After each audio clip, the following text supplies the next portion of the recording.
Honneur que nous vous retrouvons, très chers amis de Lumière du Monde Télévision. Vous êtes sur la chaîne qui vous apporte la vie de Christ chez vous. Merci de nous retrouver à l'émission Éclairage. Vous le savez, c'est votre émission d'échange autour de la parole de Dieu. Nous décryptons l'actualité à la lumière de la parole de Dieu. Depuis maintenant 4 semaines, nous échangeons autour de la thématique de la fin des temps pour la comprendre dans notre société actuelle. Notre invité est le pasteur Laurent Bauchy, avec qui nous prenons beaucoup de plaisir à échanger et à comprendre les événements particuliers qui doivent donc se succéder les uns après les autres, avant ou après la venue de notre Seigneur Jésus-Christ. Pasteur Laurent Bauchy, content de vous retrouver. Shalom. Shalom, Roland. Vous allez bien? Très bien. Content aussi de vous retrouver. La semaine s'est bien passée? Oui, très bien. Le séjour en Côte d'Ivoire, les émissions avec LMTV, mais également aussi la visite d'une église locale qui m'a permis d'être au contact du peuple de Dieu dans la belle ville d'Abidjan. Voilà, et puis donc, comme je l'ai déjà annoncé à l'introduction de mon propos, nous échangeons toujours autour de la même thématique, la fin des temps. Un petit résumé des 3 premières parties. Alors, la notion des temps de la fin est une claire, comment dirais-je, une claire doctrine de la parole de Dieu. Les temps de la fin s'étirent quand même sur une certaine période, puisque, comme on l'avait vu, Jésus dit à propos des temps de la fin qu'il y aura tel et tel signe, comme les guerres et les menaces de guerre, mais ce ne sera pas encore la fin. Donc c'est une fin qui dure. Il y a des signes qui nous sont donnés par le Seigneur Jésus, mais pas que. Les apôtres en donnent également, les prophètes de l'Ancien Testament, je pense à Daniel en particulier aussi. Et puis il y a des événements majeurs, indubitable. Le plus important, celui vers lequel se fixe notre espérance la plus immédiate, c'est le retour de Jésus-Christ pour venir chercher son Église, ce qu'on appelle l'enlèvement de l'Église.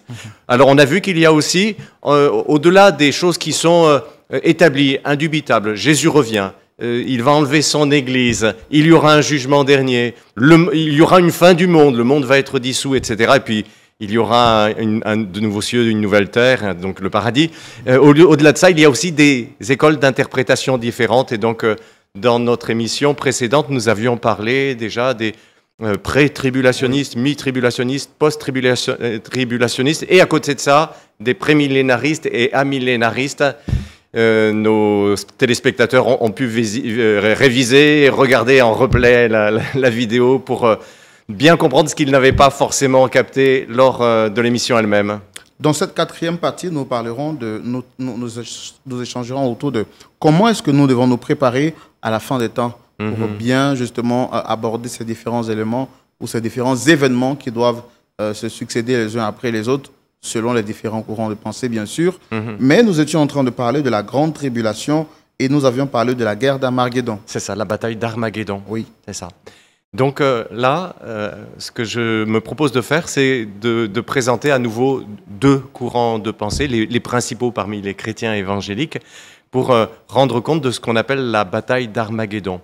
Pour ce qu'on appelle les prémillénaristes, c'est-à-dire ceux qui croient qu'il y aura un règne de 1000 ans, plus ou moins 1000 ans, hein, au sens littéral de Jésus sur la terre, avec les siens. Pour eux, il s'agit, la bataille d'Armageddon est un événement qui interviendra à la fin de la grande tribulation, avant la venue de Jésus-Christ, pour cette fois-ci dans son avènement, pas l'enlèvement de l'Église, mais l'avènement, pour instaurer son règne. Et pour les tenants de cette lecture des événements, dans la bataille d'Armageddon, le peuple d'Israël, en tant que nation, sera concerné et il y aura une coalition des autres nations de la terre contre la nation d'Israël, ce à quoi donc la venue de Jésus, l'avènement de Jésus mettra un terme. Ça, c'est la lecture pré-millénariste. Voilà que je me mélange moi aussi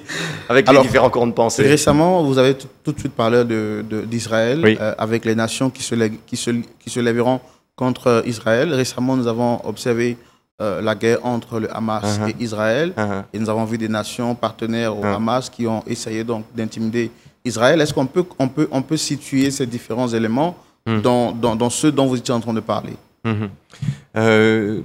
à mon sens, quelle que soit la façon dont on comprend les prophéties eschatologiques. L'eschatologie, c'est les temps de la fin. Les prophéties eschatologiques, c'est les prophéties qui ont rapport au temps de la fin. Quelle que soit la façon dont on les interprète. Je parle ici des croyants, la parole de Dieu. Hein.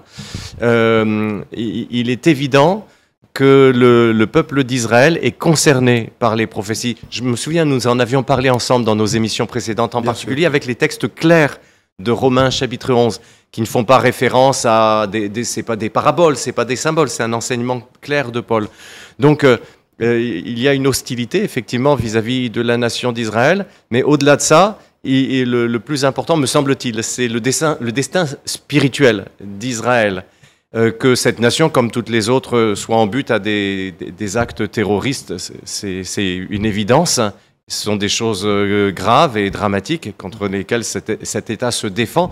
Mais au-delà de cela, c'est le destin d'Israël. Puisque la Bible dit, s'ils ne demeurent pas dans l'incrédulité, ils seront restaurés. Donc qu'il y ait une hostilité contre Israël aussi en tant que nation, c'est pas nouveau. Et que ce soit lié au fait que ce soit quand même le peuple de Dieu, puisque Dieu dit dans Romains chapitre 9 à 11 que Dieu n'a pas oublié son peuple, Dieu n'a pas rejeté définitivement Israël. Ça me semble effectivement être une réalité.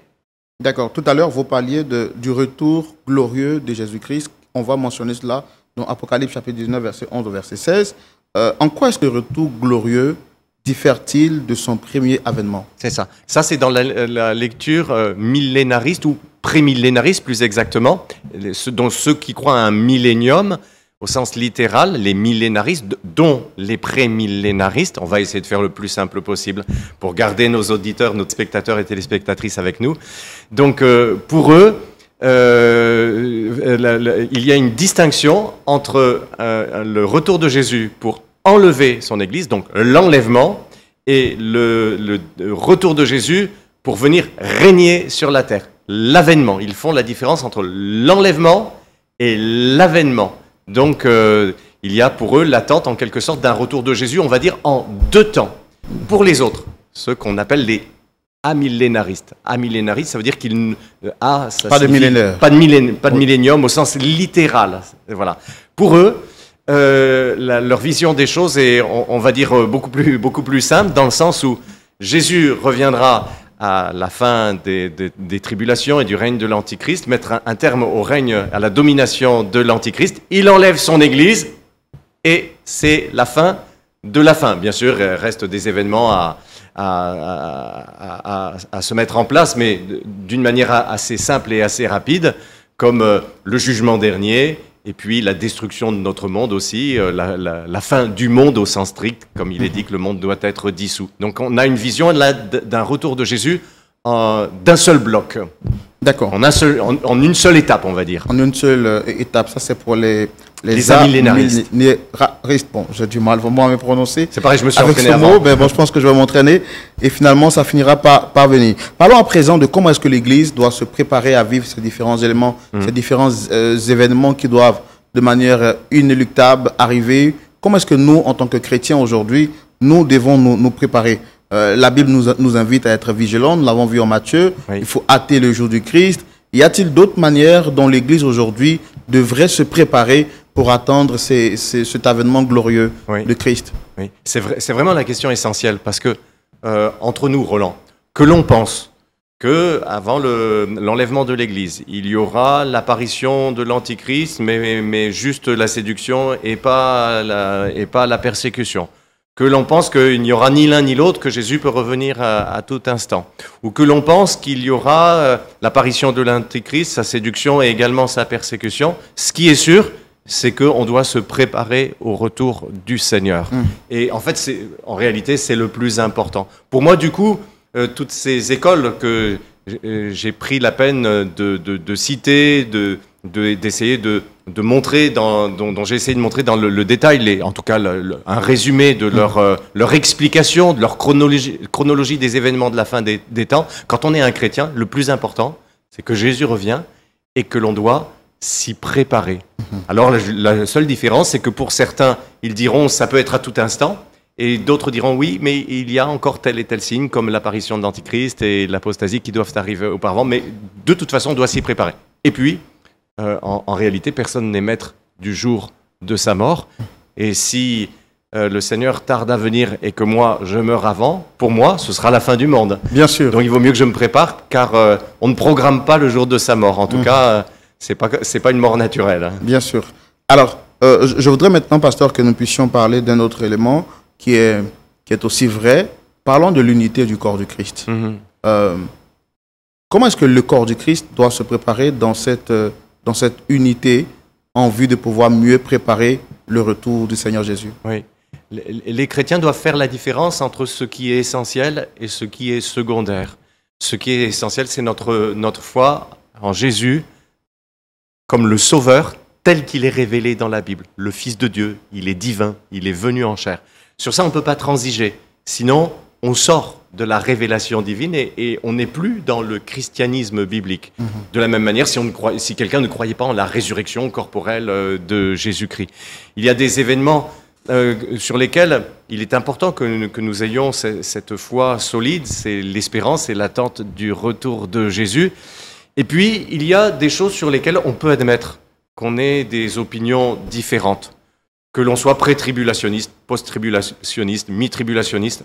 Après tout, ça ne nous empêche pas, quelle que soit la position que l'on adoptera, de dire prêchons l'évangile. Parce qu'au bout du compte, c'est ça qui est le plus important. Jésus a dit, la bonne nouvelle sera prêchée à toutes les nations, alors sera la fin. Donc, dans les choses essentielles, unité. Dans les choses secondaires, on va dire une certaine forme de tolérance. Et puis, l'Église doit aussi veiller, dans ces temps qui sont les derniers, à la pureté de ses pratiques et de ses révélations. Puisqu'il nous est dit qu'il y aura de faux Christ et de faux prophètes, nous devons être suffisamment au clair entre ce qui est biblique et ce qui ne l'est pas, pour ne pas devenir la proie de faux enseignants. Justement, ou de faux parlons prophètes. de cela en fait. Est-ce que vous croyez véritablement à l'unité du corps du Christ? Parce qu'aujourd'hui, au XXIe siècle, ça se voit assez clairement. Le Seigneur Jésus revient bientôt. Il nous a demandé de pouvoir hâter son jour, de préparer son jour. Mais nous constatons que de plus en plus, les doctrines diffèrent. L'Église devient de plus en plus désunie que d'être unie. Est-ce que vous croyez vraiment qu'il est possible d'unir le corps du Christ dans ce temps de la fin? Le corps de Christ, à mon sens, devrait s'unir dans des actions en tolérant une certaine marge de diversité d'interprétation, comme on l'a vu par exemple sur les séquences des événements de la fin des temps. Par contre, sur le reste, il devrait y avoir cet effort de reconnaître aussi ce qui est vrai et ce qui ne l'est pas, non pas sur les choses sur lesquelles il peut y avoir légitimement des opinions différentes, mais des choses sur lesquelles la parole de Dieu pose quand même des principes très clairs. Il y a au niveau du christianisme dans le monde des courants qui nous éloignent dangereusement de la révélation biblique, en particulier avec des personnes qui se servent elles-mêmes. Mais ces choses sont prophétisées, qu'il y aura de faux enseignants et de faux docteurs, avec comment dirais-je, une recherche particulière de l'argent pour exploiter les fidèles. Parlons justement de ce fait. Supposons aujourd'hui que nous sommes une assemblée. Ok, vous êtes leader d'une assemblée, moi également leader d'une assemblée. Nous parlons de l'unité du corps de Christ. Cette unité-là doit se faire sur des points qui sont des points essentiels, tels par exemple la mort du Christ, sa résurrection, son retour, et une certaine forme de doctrine qui est vraiment acceptée et qui est claire pour tout le monde. Voilà. Alors, supposons par exemple que nous sommes tous d'accord sur les fondamentaux et que dans certains détails, il y a manque de complémentarité ou bien manque d'acceptation de points de vue. Est-ce que nous pouvons nous mettre ensemble? Si vous, par exemple, vous défendez que on ne doit pas se servir de la Bible pour appauvrir les plus faibles ou bien pour utiliser les plus faibles, et que moi j'estime que c'est en le faisant que Dieu va les bénir, par exemple. Est-ce que vous pouvez vous associer à moi, sachant que je ne partage pas ce même point de vue que vous? C'est une réponse à laquelle il me semble assez difficile de donner une réponse qui soit tranchée, parce qu'en réalité, tout dépend de la gravité des divergences. Si on n'est pas d'accord sur, par exemple, des questions. Je vais citer un exemple. Et je pense qu'on ne va pas approfondir cette question, mais par exemple, la question de savoir si un chrétien peut être possédé, c'est-à-dire un démon en soi. Bien sûr. Je pense que, même si on a des opinions différentes à ce sujet, on peut, si on reste dans le cadre de la foi en Jésus, d'apporter la délivrance, de prier pour les malades, de prêcher le salut, on peut quand même avoir des actions communes, travailler ensemble. Parce que sinon, on va multiplier à l'infini comment dirais-je, les séparations et ça va être compliqué de se retrouver même sur un minimum. Par contre, il y a des actions, des pratiques, des enseignements qui déshonorent le corps de Christ, celles en particulier qui ont trait à l'exploitation des fidèles, la manipulation de ce qui est prophétique pour se servir eux-mêmes plutôt que servir Dieu. Là, par contre, je pense qu'il serait difficile et il faut marquer même une séparation pour dire non, nous ne prêchons plus la même chose. D'accord. Donc, dans ce cas-là, l'unité du corps du Christ, c'est vraiment difficile. Moi, je ne crois pas vraiment à une unité visible dans une organisation. Par exemple, les alliances bibliques par pays font ce qu'elles peuvent et ce sont vraiment des initiatives importantes, nécessaires et louables. Mais je ne crois pas qu'avec cela, on puisse arriver à réunir tous les croyants dans une même famille d'églises. On peut se rapprocher les uns et les autres. Mais il me semble difficile de cohabiter tout le monde dans la même famille d'église. Alors aujourd'hui, nous sommes en train de partir à la fin de l'émission. Comment est-ce que vous pensez qu'il est possible d'éviter la panique et de vivre en paix et dans cette assurance du retour de notre Seigneur Jésus-Christ? Parce qu'en réalité, le monde aujourd'hui semble paniquer avec tout ce que nous voyons autour de nous. Oui. Comment est-ce que vous pouvez exhorter ou bien encourager les frères à vivre loin de la panique et surtout dans la paix du Seigneur? Tout à fait, éviter la panique, exactement. Jésus nous dit, c'est dans Luc chapitre 21, que dans les temps de la fin, les hommes rendront l'âme de terreur à cause des éléments physiques, des puissances célestes qui seront ébranlés au fracas des vagues, donc on pense à la montée des eaux, des règlements climatiques, les hommes de ce monde. Mais les croyants ont une espérance. Ils n'attendent pas une catastrophe particulière, même s'ils se disent que des catastrophes vont arriver, ils attendent le retour de Jésus. Ils savent que même s'ils devaient périr avant ce retour, Jésus les prendra avec eux. Donc nous devons avoir en tant que croyants cette paix profonde. Jésus nous a dit « Prenez courage, j'ai vaincu le monde ». Et puis, si dans l'évangile, selon Matthieu par exemple, il nous cite tous les signes de la fin des temps, y compris des catastrophes, il nous dit à la fin de ce même évangile « Je suis avec vous tous les jours, jusqu'à la fin du monde ». D'accord. Dernière question avant qu'on ne se dise au revoir. Comment l'Église, quel est le rôle que l'Église aujourd'hui devrait jouer à ce 21e siècle, à la fin des temps? Quelle posture l'Église devrait-elle prendre en ce 21e siècle, alors que nous savons que nous sommes bien sûr à la fin des temps? C'est ça. J'aimerais vous répondre assez courtement avec une parabole de notre Seigneur, et vous me ferez signe si je suis trop long. Mettez une ceinture à votre taille, tenez vos lampes allumées. Soyez comme des hommes qui attendent leur maître, que leur maître revienne des noces, afin de lui ouvrir dès qu'il arrivera et frappera. Heureux ces serviteurs que le maître à son arrivée trouvera éveillés. Je vous le dis en vérité, il mettra sa ceinture, les fera prendre place à table et s'approchera pour les servir. Qu'il arrive au milieu ou vers la fin de la nuit, heureux sont ces serviteurs s'il les trouve éveillés. Vous le savez bien, si le maître de la maison connaissait l'heure à laquelle le voleur doit venir, il resterait éveillé et ne le laisserait pas percer les murs de sa maison. Vous donc aussi, tenez-vous prêts, car le Fils de l'homme viendra à l'heure où vous n'y penserez pas. Nous devons être semblables à ces serviteurs qui restent éveillés, attendant leur maître, en tenue de travail, qui l'accueilleront avec un grand sourire à sa venue, qui partiront avec lui. C'est la plus belle manière d'attendre le retour de notre Seigneur. Merci beaucoup, Pasteur Laurent Boschi. Votre mot de la fin après ces 4 séquences d'émission. Voilà, le retour de Jésus-Christ, l'enlèvement de l'Église, ce sont des doctrines, des enseignements parmi les plus encourageants de la révélation biblique. Donc, pour dire à nos téléspectateurs, téléspectatrices, j'ai utilisé parfois des termes qui pouvaient faire peur, monde dissous, monde détruit par le feu. Mais cela ne me remplit pas de crainte. J'attends le retour de notre Seigneur. Je n'attends pas d'être brûlé dans la désagrégation des éléments. J'attends le retour de Jésus. Je vous invite, chers amis, à faire de même. Merci beaucoup, Pasteur Laurent Boschi. Avec vous, 4 semaines durant, nous avons échangé autour de la thématique, la fin des temps. Ça a été un grand plaisir pour nous de vous recevoir ici, Roland, sur le plateau de Lumière du Monde Télévision. Merci beaucoup. Et puis vous transmettrez toutes nos salutations à l'Église des Assemblées de Dieu à Marignane. Oui. Bien sûr, en France, c'est à Marseille, si je ne me trompe. Près de Marseille, oui. Près de Marseille, voilà. Merci. Et puis à vos quatre enfants. Merci. Votre épouse également. Merci beaucoup. Et puis au plaisir de vous revoir. Au plaisir, Roland, pareillement. Merci.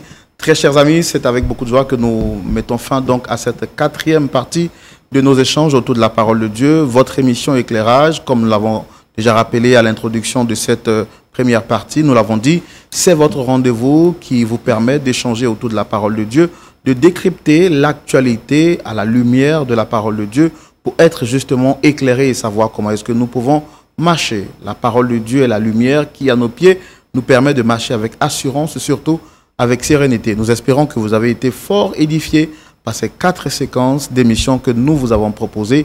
Et puis, si vous avez des thématiques justement que vous souhaitez, sur lesquelles vous souhaitez avoir des éclaircissements, vous prions de nous contacter au numéro de Lumière du Monde Télévision afin de nous les proposer. Que Dieu vous garde, qu'il prenne soin de vous et restez toujours éclairés à la lumière de la parole de Dieu. C'est la seule manière pour nous d'être sûrs de ne pas être dans le faux et d'attendre avec sérénité le retour de notre Seigneur Jésus-Christ. Dieu vous garde.